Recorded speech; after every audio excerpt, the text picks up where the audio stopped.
नमस्कार, मैं वर्तिका राय और आप देख रहे हैं न्यूज़ फॉर नेशन। बिहार लोक सेवा आयोग यानी कि बीपीएससी इस साल बिहार में शिक्षक के पदों के लिए बहाली निकालेगा, जिसके तहत कोई भी शिक्षक के पदों के लिए बहाली आवेदन कर सकता है, यानी कि नौकरी पा सकता है। लेकिन इसके लिए जानने की ज़रूरत ये है कि क्या इसमें एज लिमिटेड कितनी है, आप किस प्रकार से आवेदन कर सकते हैं।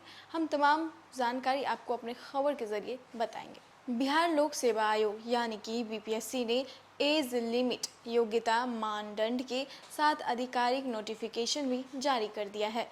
परीक्षाओं में सफल होने के लिए उम्मीदवारों को बिहार में 7वें चरण की शिक्षक भर्ती परीक्षाओं में शामिल होने के लिए न्यूनतम और अधिकतम आयु जैसे बुनियादी बिहार टीचर एलिजिबिलिटी मानदंड विवरण जानना चाहिए। उन्हें बिहार शिक्षक परीक्षा में बैठने से पहले शैक्षिक योग्यता और आवश्यक अनुभव, प्रयासों की संख्या, महत्वपूर्ण बिंदुओं और बहुत कुछ के बारे में पता होना चाहिए। बताते चले कि बीपीएससी टीचर के लिए एज लिमिट है। किसी रिक्त के लिए आवेदन करने से पहले उस पद के लिए अधिकतम और न्यूनतम आयु सीमा के बारे में जानना चाहिए।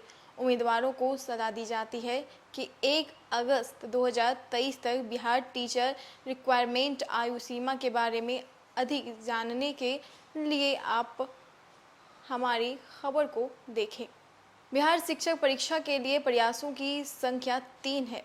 एक उम्मीदवार अधिकतम 3 बार परीक्षा में शामिल हो सकता है। बिहार 7वें चरण की शिक्षक भर्ती के तहत पदों के लिए प्रयासों की संख्या पर ऐसी कोई सीमा नहीं है, लेकिन उम्मीदवारों को परीक्षा में बैठने के लिए योग्य होने के लिए अधिकतम आयु सीमा को ध्यान में रखना होगा और आवश्यक मानदंडों के अंतर्गत आना होगा। बिहार 7वें चरण की शिक्षक भर्ती के लिए आवेदन करने के इच्छुक उम्मीदवारों को बिहार टीचर एलिजिबिलिटी से संबंधित महत्वपूर्ण बिंदुओं को ध्यान में रखना चाहिए, क्योंकि प्रत्येक श्रेणी के लिए मानदंड अलग अलग होंगे।